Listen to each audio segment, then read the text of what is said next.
And I started off earlier by talking to you about security.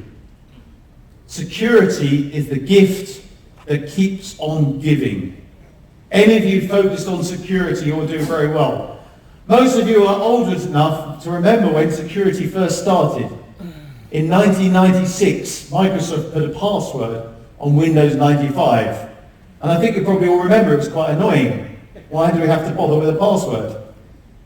And then since then, there is just an arms race of innovation. There's way too much for me to talk to you about all of the things that have come in since then. VPNs, firewalls, building redundancy into systems. But I wanted to highlight a few of them for you, which maybe you haven't thought of. There's a famous cartoon that's gone around on Twitter and LinkedIn. You've probably seen it. The manager says to the boss, "I've made our network 100% secure." And the boss said, "Wow, how have you done that?" And he said, "I turned everything off." And it's quite a nice example, because do you know what the biggest weakness in security is? Is the people. Do you know the best way to hack a company? Easiest way to hack a company? I'll give you an idea. You go to the smoking area outside the building. You go at 11 o'clock every day, maybe 2 weeks, and you chat to the people there. You become a familiar face. They get to know you. And then, after about 2 weeks of chatting to them, you say, "Oh, can I come into the building with you? Because I've forgotten my card, but can I come with you?" "Sure, you're my friend, come in." And then when inside, "I've forgotten the Wi-Fi password, can you let me know?" And then you're in the company. It's happening all the time. So one of the trends we see, easy business for you to get into, is to get into physical surveillance. Building surveillance. So we don't just do the cyber security, we do the building security. And this is an area where China now leads the world. And we've seen examples where your car drives into the company car park. The camera scans the car, recognizes it, and the barrier goes up because it knows it's you. It's done a facial recognition to check you're the driver. Because it knows it's you, it's expecting you next to appear at the front door. Again, the camera confirms it's you, lets you straight in. No more cards, all based on facial recognition. The convergence between cybersecurity and surveillance is going to be hot. It's a very immature industry. It's a hassle of an industry. Cameras need to be installed, cleaned, maintained, data backed up, and all the rest of it. We strongly recommend you look at adding that into your business, perhaps by acquiring somebody or partnering with somebody possibly. And then it goes on and on and on in terms of what you can do: intrusion detection, managing devices remotely, making sure that people are deploying automatic upgrades. And the next one that's really fun.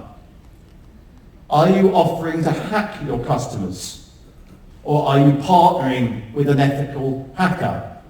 You might want to partner rather than employ them yourselves, because if you employ a hacker, then you go to your customer and say, "We've just hacked you, therefore you need to deploy this, and this security." They might think we're trying it on. So maybe partnering is an easier path. But your customers need to be hacked. They need to have hackers attack them so that you can help them discover the vulnerabilities and move forward. I think if I was a kid growing up, that would be quite a fun job to have, to hack companies for a profession. But it's a very fast-growing sector and a very good way of driving IT spend. And it doesn't stop there. Identity management, managing data, the right to be forgotten, encryption in transit, managing devices remotely, two-factor authentication, now very key. And another nice one, particularly brilliant for the PC and phone industries. Multinational businesses now, who are sending their employees maybe to Russia or maybe to China, if they're outside China, I recommend you carry different devices when you travel to use in the office. So everyone needs 2 notebooks, everyone needs 2 phones. It's a brilliant invitation to the industry because they're so scared that those phones and PCs will be hacked while they're in China or Russia or some other place that they don't want them used back in their offices. We need to be monitoring the traffic of the network, managing unified control planes, but also you need to be looking into the dark web. Do your customers know how much of their information is already available for sale? How many of their passwords are available for sale?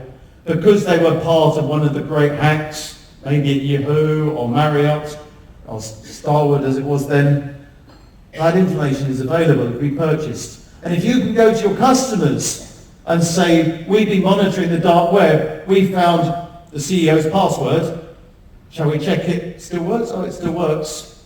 I assure you're going to have a very lucrative contract following through. You need to be running penetration tests, automating as much of the security management as you can, monitoring the apps, delivering webcams that can be turned off as HP has delivered on one of their notebooks. And then we get into the latest security breaches, and that's the hacking of Capital One in the US, where 100 million credit card details were stolen. And that information sat on AWS. Now, we have to get the technology terms right. AWS itself was not hacked. But for those of you who've been involved in AWS installations, it's complicated. The whole principle of AWS is to have APIs between the different services, allowing you to connect storage and compute, for example. How the Capital One hack happened is because the developers, and you all know developers are under a lot of pressure to get things done quickly, so they often take the easiest route, not the best route, and they left the wildcards totally open on their APIs. It was an obvious vulnerability that someone spotted and was straight in. And it's complicated to get that right. The number of people skilled in configuring AWS correctly and securely is very low. It's very complicated. As we move to containers, Kubernetes, the same thing applies. The technology is fantastic, but the complexity is huge, and more mistakes will be made.